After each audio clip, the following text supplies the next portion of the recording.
commuters, bystanders caught in this mayhem. Viewers, what we've seen today is unprecedented. The Agnipath Recruitment is spreading across the states, and it's spreading like a wildfire. Look at your screens.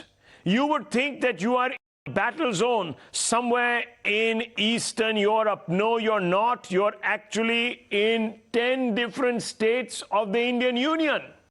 And what are we seeing? We are being told that these are aspirants who want to join the Indian army, the Indian forces, wear India's uniform, salute the tricolour, who are so angry, so callous, so indisciplined that they do not know how to express themselves in a civilized manner. These people, viewers, if they are actually the aggrieved youth who have a problem with the government's Agnipath policy, then this rabble is not worth having in our military, in our armed forces. We are very well off without vandals, goons, and thugs. Anyone looking at these pictures, viewers, will be appalled. Crores and crores of public money up in smoke. Why? Because some people have a problem with a policy. I, for one, refuse to accept that these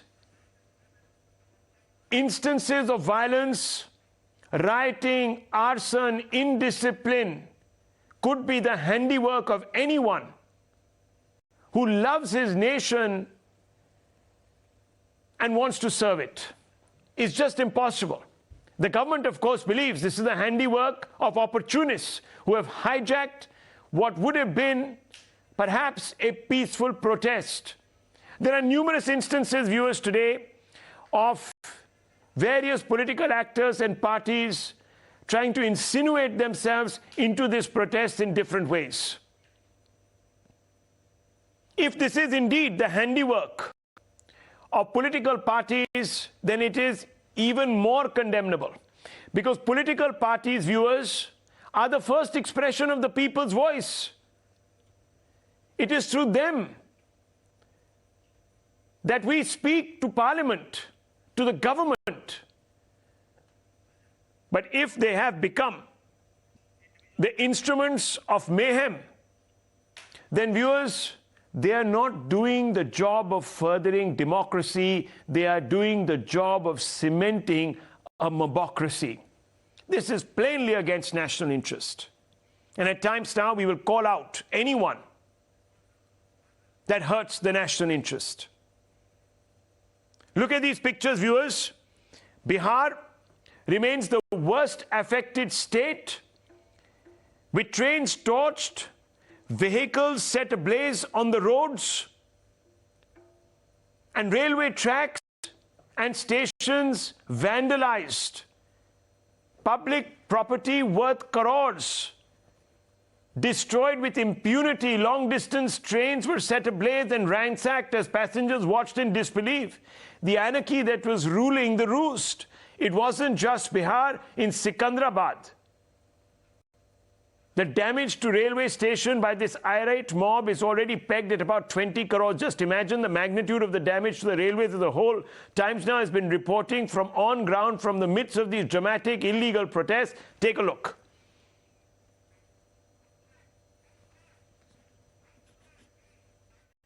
Business was as usual on Friday morning at Bihar railway station in Bhojpur district until Buxar Fatuha shuttle actually came to that particular railway station. It was then the railway guys, the railway staffers noticed the protesters actually assembling and accumulating near the railway station.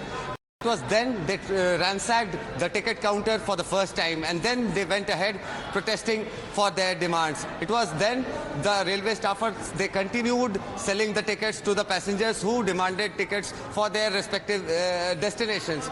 But it was after that the protesters, they turned back, they came to the ticket counter, and then they started setting it on fire. It was then the railway staffers, they had to evacuate and they have to go outside to ensure their personal safety. And after they came back, cash between rupees 2.5 to 3 lakh was found missing from the cash counter of the railway ticketing station. And that being said, the authorities, they are looking into the matter, but then the cash is yet to be found and the protesters too are yet to be nabbed. One more coach which is also visibly seen being targeted, burned down. The bogies have also been burned down. And if you see the left-hand side, it's quite horrific visual because every display board has also been, broken by these individuals. We were reporting from far distance. Aditya is also joining us. Aditya, we have covered at least 2 kilometers of stretch. Multiple, trains have been burned down, bogies, engine. What were the locals telling you when you were present here? Well, by the time actually I entered this premises, the entire scene was actually covered with smoke and soot actually billowing out of those particular bogies. And incidentally, the engine of this particular train, Farakka Express, it was actually connected to that particular train, which was later on detached from the entire bogies just to save further more damage due to the, you can say, fire that took place here. ये वो line है, ये वो महत्वपूर्ण line है जो कई हजार लोगों की जान बचाती है. ये वो लाइन है जिससे लोगों की जिंदगी बचती है. सर, कैसे आप लोग यहाँ पे रह पाए? जी बताएं. क्या हुआ, हम लोग थोड़ा सा दरवाजा ऐसे बंद हल्का रखा, उन लोग 500 की संख्या में आया, इतने पत्थर उथर फेंकने लगा कि हम लोग को यहाँ जान बचाना भी मुश्किल हो गया. लास्ट में हम लोग को ऊपर से भी इंस्ट्रक्शन था, हम लोग यहाँ दरवाजा बंद करके. Well, viewers, all the bystanders, the commuters were shocked. Tamal joins me from the same railway station. Tamal, what are you seeing around you? Has peace returned, or are there still people out there waiting to torch public property?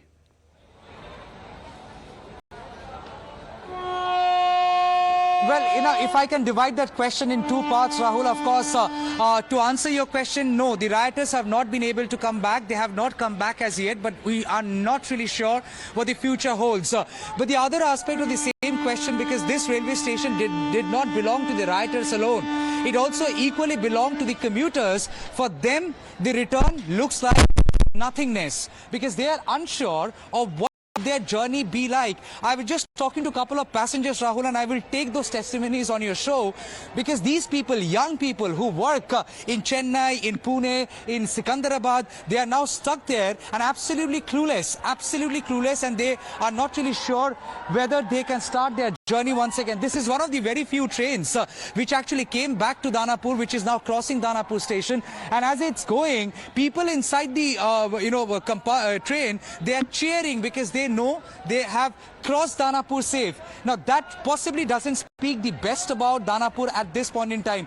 दादा, आपसे एक बार बात करेंगे. आप कहाँ जाने वाले थे? बेंगलोर जाने वाले. बेंगलोर. आप काम करते हैं उधर? कहाँ पे काम करते हैं? मजिस्ट्रेट में. हाँ, मजिस्ट्रेट. और कितना देर से आप स्टेशन में खड़े हैं? 5 घंटे हो गया. 5 घंटे. आपका घर कहाँ पे? बिहार में आपका घर कहाँ पे? बारू ब्लॉक का रहने वाला हूँ मैं. कितना दूर है इस दानापुर से? यहाँ से 80 किलोमीटर. मुजफ्फरपुर जिला का रहने वाला हूँ. Which means this gentleman has crossed 80 kilometers. That had taken him 5 hours to reach Danapur. He reached Danapur station because he wanted to embark on a journey to Bangalore. His job is waiting over there. And he is now stranded here for more than 5 hours. आप जहाँ पे काम करते हैं उधर पे कोई सूचना दे पाए कि आप नहीं पहुँच पाए, इधर पे राइटिंग हो गया, ट्रेन चलाए गए? हम अपने दोस्त लोग को बोल दिए तो बोले ठीक है, गाड़ी कैंसिलिंग हो जाएगी तो घर चले जाना. हाँ, वहाँ प्रॉब्लम है तो. अच्छा, घर वालों को कुछ बता पाए? हाँ, बोले कि गाड़ी नहीं आएगी तो घर आ जाना. घर चले जाए. आपका नाम बता दीजिए. मेरा नाम संजीव कुमार है. अच्छा दादा, आप भी कहीं सफर करने वाले थे आज? कहाँ जाने वाले थे? चेन्नई. काम के लिए? आपका नाम क्या है? उमेश जी. आप कहाँ के रहने वाले? जहानाबाद जिला. कितना दूर है पटना से, दानापुर से? दानापुर से होगा 50 किलोमीटर. 50 किलोमीटर. कितना टाइम लगता है? 2 घंटा समय लगा के आप दानापुर स्टेशन पहुँचे. जब आप पहुँचे तब आप क्या देखे सर? आप देख रहे थे ट्रेन जल रहा है? ट्रेन जला हुआ देख रहे हैं. डर लगा तब? डर लग ही रहा है, ट्रेन जाएगा नहीं जाएगा. और आपका दूसरा ट्रेन कितना बजे का सफर करने वाले थे आप? कितना बजे ट्रेन? 8 बजे. 8 बजे रात का. कोई सूचना मिला क्या ट्रेन आएगी नहीं आएगी? अभी सूचना नहीं मिला. कुछ नहीं मिला? नहीं मिला. तो आप सफर कर पाएंगे कि नहीं कर पाएंगे, इसका भी कोई जानकारी नहीं है? कोई जानकारी नहीं. कहाँ पे काम करते हैं आप? चेन्नई. चेन्नई में कहाँ पे? वो बर्मन नगर Total chaos. अच्छा तकलीफ हो रहा है आपको? Total chaos. So absolutely chaotic, Rahul. And before I toss it back to you, 10 more seconds. Look behind me. That's the smoke which is still coming out from a train which was set ablaze in the morning. And if I just ask my camera person to quickly come this side and zoom, every train has goods compartment. Like even if it's a passenger train, you have the last bogie which carries goods. And at times even Indian Post Service use those bogies to ferry letters, important documents, everything charred, everything burned down. Shocking. And they're all now being pulled out. People are trying to collect whatever they can, because this has simply not been a sight of horror. This has also been a matter of disbelief for them.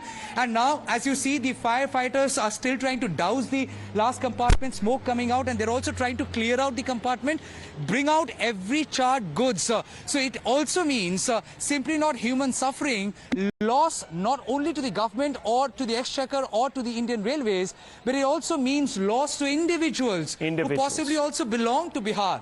And Absolutely. they possibly were trying to do their business, which is part of their trade, and the trade has equally been burned down, Rahul.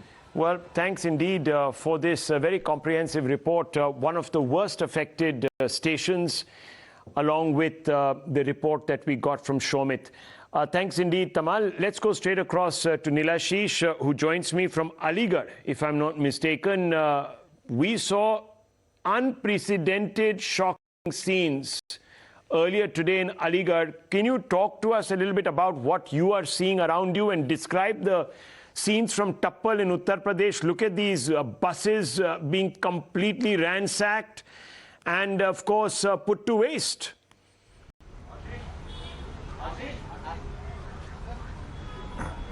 Absolutely, Rahul. At this point, we are at the police chowki in Tappal, and let me just show you scenes from inside the police chowki. These are scenes from inside the police chowki, where this is a government vehicle which was burnt and then upturned. If I can ask my video journalist to come forward and show you a little more of these shocking visuals that are here, these remains, the carnage that is left after the mob that entered the police chowki. This is the room of the police chowki which was set ablaze. Again, if I can ask my video journalist to come and show you, broken glass, the doors are broken. I can still smell the smoke inside here. It is still, fumes are still emanating from this particular place. Rahul, if you can continue to see, this area is where the mob entered and set this place ablaze. Also, of course, we came from approximately 5 kilometers away, where we have seen approximately 4 buses that were burned down, ransacked, shops vandalized. We spoke to some of the people there as well. The bus drivers said that their phones were taken away. Shop owners said that their supplies were stolen by this unruly mob. And at this point, as you can see, we'll stick to these visuals here. I can see this is the scene here inside a police in Aligarh.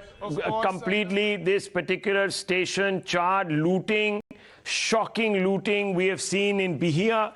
I want to go straight across to some of our guests: Sudhindra Bhadoria, Padmasri Sunkara, Abhijit Iyer Mitra, Gopal Agarwal. Let me first begin with Senior Fellow of the IPCS, Abhijit Iyer Mitra. Abhijit Iyer Mitra, I want to ask you a simple, straightforward question. And today, let's not sugarcoat our responses. Is this the indiscipline that we should, as a nation, be championing? Do you want people who are so emotionally frail and given to indiscipline to serve India, to don the uniform? And do you believe that this is the handiwork of anyone who would want to serve the country, or do you believe that these are opportunists? And today we have an opposition that perhaps, and I don't know, I have no proof of this, has not even come out and condemned this anarchy. So, Rahul, one thing we need to realize is none of these people would have probably gotten in the basic evaluation phase, the psychological evaluation phase and things like that. All of these people would have possibly been rejected, right? You cannot have people so prone to violence and trigger happy joining the military, youth notwithstanding. That said, who is out on the street today? We still don't have a profile. Are we even sure that all these people who are protesters who are going around burning everything down Were they even genuine applicants in the first place?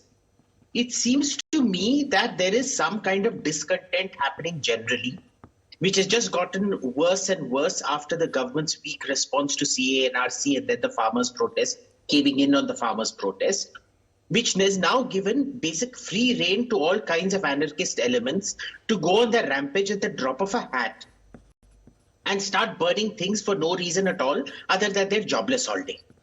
All right. So let's be very clear. I am sure there are a lot of people who do want to get into the military, but I'm also equally sure that these are not those people. These are just miscreants, F-graders, dead-enders, degrade good-for-nothings out on the street looking for a reason to get violent, and they are doing exactly what they always do, except it seems this time in a much more coordinated way. They seem to have this notion that somehow this was their dream, that they were certainly going to get in. What was the intake meant to be? About 45 to 50,000 a year.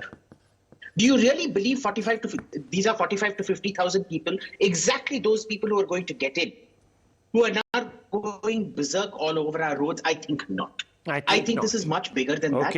And it says a lot that this is probably what some analysts used to call a demographic dividend, which I've always called the demographic nightmare, coming home to roost. Coming home to roost. Okay, let me bring in Mr. Sudhindra Bhadoria, political analyst. These are not aspirants who want to serve the nation, but anarchists who want to break the nation, who are acting in a coordinated manner, perhaps with some external agencies, to bring disrepute to India, malign its image, and show up the government as indecisive and weak. Mr. Bhadoria, would you agree with that analysis of Mr. Iyer? Well, let me put this debate into overall perspective. One, of course, I certainly believe that there is unemployment, there is anger among the youth, but nevertheless, having been part of a student movement and youth movement in this country, having been led by no less a person than Lok Nayak Jayaprakash Narayan, I must say this: there was no place for violence. There is no place for this kind of hooliganism and lumpenization of Indian society. I think on that, nobody can condone the violence. And if anybody does, then he is not believing in the rule of law. From Mr. was Constitution of India. Abhijit Iyer Mitra is saying that these can't be aspirants, but they are anarchists pretending to be aspirants. No aspirant who wants to serve the nation would be behaving like this. Are you in agreement with him, yes or no? Well, I do agree that there is a need for an inquiry into all this. All those people who have indulged in violence, I think there must be at the railway stations cameras. They must have been spotted. Who are these people? They must be found out. Okay, and news is breaking on that point. On that point, Mr. Bhadoria, on the point that these people must be found out, news just breaking in Secunderabad, the police descending upon that railway station that has been overrun by these anarchists. And you can see, let's go full frame, you can see arrests being made of the various lumpens who are today wanting to get into the armed forces to serve this country. Serving this country. Let's try to go across to Shomit for more on this. Shomit, are you there with me? Can you hear me? Secunderabad, visuals from Secunderabad, viewers of arrests. We're going to try and connect to Shomit. Shomit was, of course, reporting just a few moments back, and he was talking about the destruction to the railway station by an irate mob, which has been pegged at 20 crores. Now, if these are the people who are responsible for that, each one of them should be made collectively, individually, to recompensate India, the Union of India, the state government and the taxpayers. This sort of anarchy should not be allowed. These people should be shamed. They are not even, they don't even look like people who could qualify between the ages of 17 and 23 to serve the nation. They look much older. There is obviously, viewers, some infiltration of some kind of anarchist element that has led this I refuse to believe that 16-year-olds who want to make a life for themselves and serve this country would be so callous, so indisciplined as to try and loot train stations and burn train stations, all of them being arrested. Okay, Shomit, what's happening there? We are seeing pictures of people being led away, being arrested. Shomit, Hey. Shomit, go ahead. Can you hear me? Okay, we're not getting through to Shomit. Well, Rahul, we can speak say up, after many hours. Speak up. Yes, speak up. Go ahead. Please speak up. Yeah. Well, Rahul, since morning we can say that the havoc-like situation can be noticed here. The Secunderabad railway station, one of the biggest railway station in the South Central Railways and also in both the Telugu states. Now we can clearly see here the situation has completely come to normalcy because, policemen after hours, we can say, they came to, the action because the SOS message was sent. Finally, they were outnumbered. After firing was done, the railway police have asked for an additional deployment here, and hundreds of policemen have arrived here. After, negotiations were done, everything failed. We can clearly see this. I'll ask Vijay Kiran to show these videos. This pass, all these, 10 platforms were filled up with the protesters. They were sitting in each of the platform. And finally, policemen arrived here, and I'll also show you the vehicle setup here. Rahul, we can clearly say that after thousands of protesters were sitting on these paths, they have tossed 3 coaches and also 10 trains have been vandalized. The local divisional railway manager speaking to us clearly said that more than 50 crores it is expected the losses incurred to this railway station. So additional forces have been deployed, including the enforcement agencies have been called in from different police stations. Even the special forces have been called in, and buses have been being called in. There is a response that we are seeing. I want to cross to Mr. Venkatesh. He's calling in from Bengaluru. Mr. Venkatesh, very quickly over to you. Hi, thank you, Rahul, for taking my sir. call. 2 quick points. One is that I think if the TV channels like Times Now had caught hold of some of these supporters and interviewed them, you would have found probably some striking similarities with the clueless so-called Congress supporters protesting against the National Herald ED inquiry, number one. Number two is, every time your other namesake, the anti-national guy disguised as a political comedian, goes abroad and comes back, Rahul Gandhi, something goes wrong. And he also said that the country is waiting for a spark. So well, at least the viewer here, Mr. Venkatesh, doesn't believe that this is the handiwork of individuals who want to serve the nation. Suggesting that there are some antisocial elements that have creeped into this entire protest. Yes, Rajiv, calling in from Mumbai. Good evening, sir. Very quickly over to you. Okay, I think we've lost him. Deepak, calling in from Delhi. Mr. Deepak, go ahead, sir. Good evening. Yeah, good evening, Rahul. Good evening, sir. I have looked at all the interviews of the 3 chiefs. Yes, sir. And Mr. V.K. Singh. They don't seem to be very convincing. They are very tentative. Okay. So I would request the JS or the Babu who has made this scheme to come in the newsroom and explain to people what is the philosophy behind this whole scheme. Rather than putting all these... In the evening, that's precisely what I'm planning to do, sir, at 8:30. Do tune in. You're going to have perhaps the 2 most responsible voices talking on this entire issue. I want to go very quickly back to our panelists. Rajiv calling in from Muscat. I'll connect with you in just a few moments. Please hold on, sir. I want to get a quick response from Gopal Agarwal, National Spokesperson of the BJP. Mr. Agarwal, 2 things here. Number 1, you roll back on the farm laws. You have put CA into the deep freeze after protests.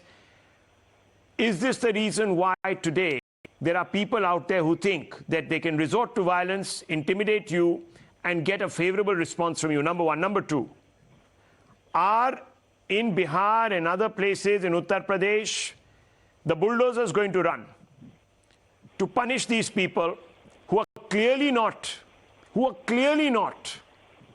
youth who want to serve this nation? 2 quick questions to you, sir. Rahul, both the questions are very important. I'll just start with the opening remark. You said that the opposition has not condemned. I just want to underline here that opposition, mainly Congress and Tejasvi Yadav in Bihar, RJD, they have not only not condemned it, but they have come out in support of this whole violence and agitation. This is the status of opposition at present, and this is because I'm asking you, Gopal Krishna Agarwal, I'm asking you two simple questions. We've seen you roll back. So, Are you going to I'll roll tell back you. again? Is this scheme going to be diluted, roll back, or No, tweaked? the thing is, this scheme is not only an employment. Sir, I don't know scheme. about all of that. I just want simple answers, Mr. Agarwal. Are you going to roll this back? No, because this all things you compared it with farm loans and a CAA. Neither CAA has been put on dump. Sir, it has not been notified. The rules for CAA have not been notified. Sir, please don't mislead the country. You know this. Thing is, in a democracy, you have to understand and listen to the dissent. Okay, But so that you're doesn't listening to mean that dissent. You are rolling back. I am not You getting are a not sense. rolling I'm back not getting a because sense of confidence. The viewers shared that sense of underconfidence coming through you. Maybe that's one of the reasons why there are individuals out there who think that they can take Modi government for a bit of a ride. And that's a very, very difficult situation to find oneself in. I'm not very happy about that. Very quickly bring in Rajiv, who's calling in from Muscat, if I'm not mistaken. Rajiv, over to you, sir. No, Bombay, Mumbai. Mumbai, okay, Mumbai. Yeah. Go ahead, Rajiv. See, over the months you must have noticed that they have formed a gang, these opposition, and whatever Modi does, whether it is a good reform or bad, okay, oppose it. They must oppose. And they let me get the Congress in on that question then, Mr. Rajiv. Hold on. Let's try to get the Congress in. Padma Shri Sankara, senior leader of the Congress. Everything Modi does, the viewer says, is being opposed. Is that what's happening, Ms. Sankara? Mr. Rahul, good evening, everyone. Good evening. I don't accept it. Even whatever violence has taken place today, nobody accepts and nobody supports also. It's painful and shocking incident for all of us. And it's affecting the public life and damaging so much crores of public property. Nobody wants to accept it. Please don't put it on opposition.